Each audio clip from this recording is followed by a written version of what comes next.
Hello दोस्तों, आपका स्वागत है आपके अपने YouTube channel future online classes में। आज हम इस वीडियो में धमाका सीरीज के वीडियो नंबर 6 को लेकर आया हूं, जिसमें संविधान से रिलेटेड सारे इंपॉर्टेंट क्वेश्चन को देखूंगा, जो कि एयरफोर्स, नेवी और कोस्ट गार्ड एग्जाम के लिए काफ़ी इंपॉर्टेंट है। तो आशा करता हूं कि यह वीडियो आपको अच्छा लगेगा। तो चलते हैं इसके क्वेश्चन के ऊपर। फर्स्ट क्वेश्चन है, संविधान सभा के स्थायी अध्यक्ष कौन थे?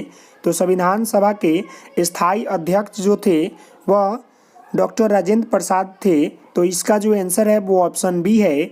नेक्स्ट है, भारतीय संविधान के प्रारूप समिति के अध्यक्ष कौन थे? तो भारतीय संविधान के प्रारूप समिति के अध्यक्ष जो थे वह डॉक्टर भीमराव अंबेडकर जी थे। तो इसका जो आंसर है वो ऑप्शन डी है। नेक्स्ट है, भारतीय नागरिकों को प्रदान किए गए सभी मूल अधिकारों को क्या कहा गया है? तो भारतीय नागरिकों को प्रदान किए गए सभी मूल अधिकारों को जो है निम्नलिखित में से किसी भी परिस्थिति में निलंबित नहीं किया जा सकता है। तो इसका जो आंसर है वो ऑप्शन सी है। नेक्स्ट देखेंगे, तो नेक्स्ट क्वेश्चन देखते हैं। नेक्स्ट क्वेश्चन है, योजना आयोग की स्थापना किस वर्ष हुई? तो योजना आयोग की स्थापना जो है 1950 ईस्वी में हुई थी। तो इसका जो आंसर है वो ऑप्शन बी है। नेक्स्ट है, भारतीय संविधान में कितने अनुच्छेद है? तो भारतीय संविधान में जो है कुल 395 अनुच्छेद है। तो इसका जो आंसर है वो ऑप्शन ए है। नेक्स्ट है, मौलिक अधिकार संविधान के किस भाग में वर्णित है? तो मौलिक अधिकार जो है संविधान के भाग 3 में जो है वर्णित है। तो इसका जो आंसर है वो ऑप्शन बी है। नेक्स्ट है, भारत का संविधान कब लागू हुआ? तो भारत का संविधान जो है 26 जनवरी 1950 को जो है लागू हुआ। तो इसका जो आंसर है वो ऑप्शन बी है। नेक्स्ट है, भारतीय संविधान की प्रस्तावना में समाजवादी और धर्मनिरपेक्ष लोकतांत्रिक शब्द किस संशोधन द्वारा किया गया है? तो भारतीय संविधान के प्रस्तावना में समाजवादी, धर्म और निरपेक्ष लोकतांत्रिक शब्द जो है वह निम्नलिखित में से जो है संशोधन 42वां 1976 में किया गया है। इस शब्द का जो जिक्र है संविधान के संशोधन 42वां जो कि 1976 ईस्वी में किया गया था। तो इसका जो आंसर है वो ऑप्शन डी है। नेक्स्ट क्वेश्चन है, निम्न में से कौन सी गैर संवैधानिक संस्था है? तो निम्न में से जो गैर संवैधानिक संस्था है वह योजना आयोग है। तो इसका जो आंसर है वो ऑप्शन सी है। नेक्स्ट है, निम्नलिखित में से कौन सा लक्षण अपने स्रोत से गलत सुमेलित है? तो निम्नलिखित में से जो है अपने लक्षण जो है स्रोत से गलत सुमेलित है वो ऑप्शन ए वाला है, न्यायिक पुनरीक्षण, ब्रिटिश परंपरा। यह जो लक्षण है अपने स्रोत से गलत है, बाकी हमारा तीनों जो है वो सही है। नेक्स्ट है, भारत का प्रथम विधि अधिकार कौन होता है?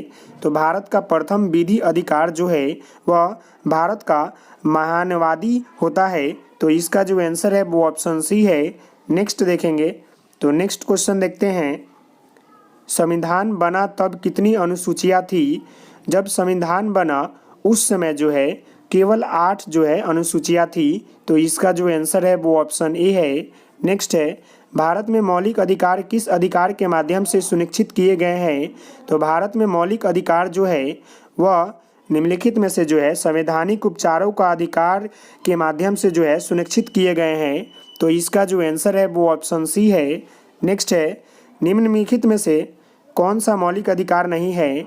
तो निम्नलिखित में से जो है जो मौलिक अधिकार नहीं है वह है संपत्ति का अधिकार जो है निम्नलिखित में से मौलिक अधिकार के अंतर्गत नहीं आता है। तो इसका जो आंसर है वो ऑप्शन डी है। नेक्स्ट देखेंगे, तो नेक्स्ट क्वेश्चन क्या है देखते हैं।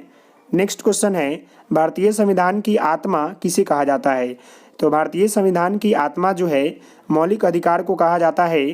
तो इसका जो आंसर है वो ऑप्शन बी है। नेक्स्ट है, भारतीय संविधान में अब कितने मौलिक कर्तव्य हैं जो लागू होते समय 10 थे?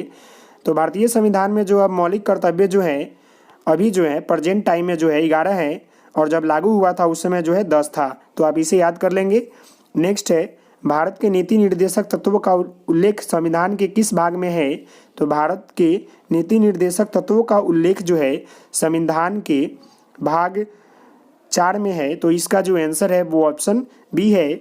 नेक्स्ट क्वेश्चन है, गणतंत्र दिवस 26 जनवरी क्यों मनाया जाता है? तो गणतंत्र दिवस 26 जनवरी जो है इसलिए मनाया जाता है क्योंकि उस दिन जो है हमारे देश में संविधान लागू हुआ था। तो इसका जो आंसर होगा वो ऑप्शन ए होगा, नेक्स्ट है भारतीय राष्ट्रपति की अधिकतम आयु कितनी हो सकती है।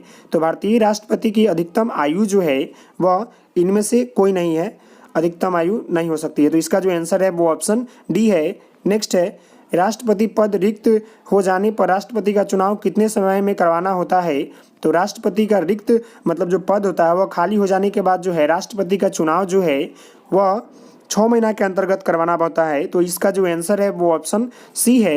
नेक्स्ट देखेंगे तो नेक्स्ट क्वेश्चन क्या है देखते हैं। तो नेक्स्ट क्वेश्चन है भारतीय संविधान के अनुसार हमारे देश का प्रथम नागरिक कौन होता है। तो भारतीय संविधान के अनुसार हमारे देश का प्रथम नागरिक जो है वह राष्ट्रपति होता है। तो इसका जो आंसर है वो ऑप्शन बी है। नेक्स्ट है भारत के राष्ट्रपति का चुनाव कौन करता है। तो भारत का राष्ट्रपति का चुनाव जो है निर्वाचित सांसद व विधायक जी करते हैं। तो इसका जो आंसर है वो ऑप्शन ए है। नेक्स्ट देखेंगे तो नेक्स्ट क्वेश्चन है राष्ट्रपति से संबंधित निम्न में से कौन सा तथ्य गलत है। तो राष्ट्रपति से संबंधित निम्न में से जो तथ्य गलत है वो ऑप्शन डी वाला गलत है। राष्ट्रपति को पद का शपथ उपराष्ट्रपति दिलाता है, यह तथ्य जो है गलत है क्योंकि इसका जो शपथ है वो न्यायाधीश दिलाते हैं। तो इसका जो आंसर होगा मतलब ऑप्शन डी सही है, मतलब गलत है इसके अनुसार। नेक्स्ट क्वेश्चन है भारत के राष्ट्रपति को पद से हटाया सकते हैं। तो भारत को राष्ट्रपति के पद से हटा सकते हैं वह जो है केवल भारत के संसद से ही हटाया जा सकता है। तो इसका जो आंसर है वो ऑप्शन डी है। नेक्स्ट देखेंगे तो नेक्स्ट क्वेश्चन है निम्नलिखित में से किस एक को छोड़कर राष्ट्रपति सभी को अपना पद से हटा सकते हैं। तो निम्नलिखित में से जो है राष्ट्रपति जो है केवल उपराष्ट्रपति को छोड़कर बाकी सबको जो है हटा सकते हैं, मतलब वो महानवादी हो या राज्यपाल हो या उच्च न्यायालय के मतलब लोक सेवा आयोग के अध्यक्ष हो, उसे जो है राष्ट्रपति हटा सकते हैं, लेकिन उपराष्ट्रपति को जो है राष्ट्रपति नहीं हटा सकते हैं। तो इसका जो आंसर होगा वो ऑप्शन सी होगा। नेक्स्ट है राष्ट्रपति द्वारा राष्ट्रीय आपात स्थिति की घोषणा किए जाने की किस अवधि तक उसका अनुमोदन संसद के प्रत्येक सदन द्वारा होना चाहिए। तो यह इसका जो आंसर होगा वो होगा 1 माह के भीतर होना चाहिए। तो इसका जो आंसर है वो ऑप्शन ए है। नेक्स्ट देखेंगे तो नेक्स्ट क्वेश्चन है संसद के दोनों सदनों में संयुक्त अधिवेशन को कौन बुलाता है। तो संसद के दोनों सदनों में संयुक्त अधिवेशन को जो है निम्नलिखित में से जो है केवल राष्ट्रपति बुलाता है। तो इसका जो आंसर है वो ऑप्शन बी है। नेक्स्ट है राज्यपाल की नियुक्ति कौन करता है। तो राज्यपाल की नियुक्ति जो है राष्ट्रपति करता है। तो इसका जो आंसर है वो ऑप्शन बी है। नेक्स्ट है मौलिक अधिकार अब कितने हैं। तो मौलिक अधिकार जो है हमारा अभी जो प्रेजेंट टाइम में जो है 6 है। तो इसका जो आंसर है वो ऑप्शन डी है। नेक्स्ट देखेंगे तो नेक्स्ट क्वेश्चन है एक उच्च न्यायालय के दूसरे में से किसी न्यायाधीश के स्थानांतरण के लिए कौन प्राधिकृत है। तो एक उच्च न्यायालय से दूसरे किसी न्यायाधीश के स्थानांतरण के लिए निम्नलिखित में से जो प्राधिकृत है वह जो है केवल राष्ट्रपति है, वही चाहेंगे तो उसे हटा सकते हैं या बदल सकते हैं। तो इसका जो आंसर है वो ऑप्शन ए है। नेक्स्ट है राज्यपाल अपने पद पर कब तक रह सकता है। तो राज्यपाल जो है अपने पद पर राष्ट्रपति की मर्जी तक जो है रह सकता है, जब तक राष्ट्रपति नहीं बोलेंगे हटने के लिए तब तक जो है राज्यपाल जो होता है अपने पद पर रह सकता है, इसका कोई सीमा निर्धारित नहीं है। नेक्स्ट देखेंगे तो नेक्स्ट क्वेश्चन क्या है राज्यसभा के कितने सदस्य राष्ट्रपति मनोनीत करते हैं। तो राज्यसभा में जो है राष्ट्रपति द्वारा मनोनीत सदस्य की संख्या जो है वह 12 है। तो इसका जो आंसर है वो ऑप्शन डी है। नेक्स्ट है यदि राष्ट्रपति व उपराष्ट्रपति दोनों पद खाली हो तो राष्ट्रपति पद कौन संभालेगा। यदि राष्ट्रपति और उपराष्ट्रपति दोनों पद खाली हो तो उस समय जो है मुख्य न्यायाधीश जो है उस पद को संभालते हैं। तो इसका जो आंसर है वो ऑप्शन सी है। नेक्स्ट है भारतीय संविधान के किस अनुच्छेद के अंतर्गत किसी राज्य में राष्ट्रपति शासन लागू किया जा सकता है। तो भारतीय संविधान के अनुच्छेद नंबर जो है 356 के तहत जो है किसी भी राज्य में राष्ट्रपति शासन लागू किया जा सकता है। तो इसका जो आंसर है वो ऑप्शन सी है। नेक्स्ट देखेंगे तो नेक्स्ट क्वेश्चन है भारत में मुख्य न्यायाधीश की नियुक्ति कौन कराता है। तो भारत में मुख्य न्यायाधीश की नियुक्ति जो है राष्ट्रपति करवाता है। तो इसका जो आंसर है वो ऑप्शन बी है। नेक्स्ट